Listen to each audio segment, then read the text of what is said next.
Avant tout, permettez-moi d'abord de remercier mon frère, le président Paul Kagame,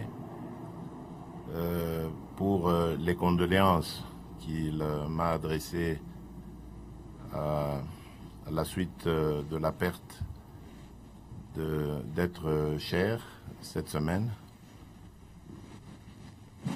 Ensuite, également le remercier pour sa visite, qui, je dois dire, pour ceux qui ne le savent pas, avait déjà été prévue. Vous savez que nous nous sommes vus en marge du sommet de Paris, à l'invitation du président Macron, sur la problématique de Covid et la relance de notre économie africaine après cette pandémie de Covid. Et nous nous étions convenus de cette rencontre. Et lorsque, quelques jours après, la ville de Goma est frappée par cette éruption, je l'avais appelé ce jour-là pour lui demander de venir en aide à nos populations qui se déplaçaient vers le Rwanda pour se réfugier à Rubavu. Et j'ai eu l'agréable surprise d'apprendre de sa propre bouche que les instructions avaient déjà été données. Donc lui, il avait même agi avant que nous ne le saisissions de cette histoire, de ce drame. Et là encore, je dois le remercier.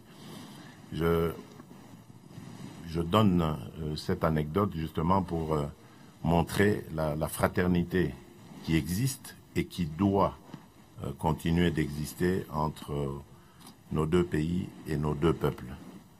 J'ai toujours dit, depuis mon accession à la tête de la République démocratique du Congo, que nous avons perdu tant d'années à vivre en se regardant en chien de faïence, à vivre en tension, en situation de guerre, à partager la haine.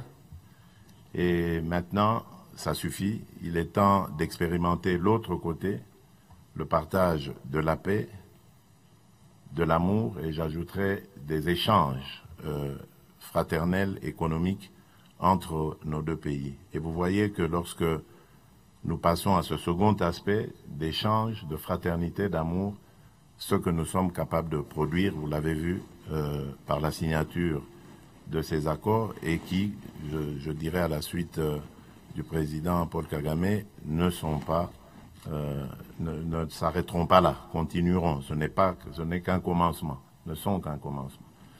Donc moi je suis très heureux parce que ça rentre vraiment dans le cadre de ce que j'ai toujours voulu développer avec nos voisins. Nous en avons 9 et ma principale priorité, c'est celle-là, celle de développer des relations fraternelles avec nos voisins, parce que nous avons plus à gagner en échangeant, en réfléchissant et en regardant dans la même direction, plutôt qu'en se méfiant les uns des autres.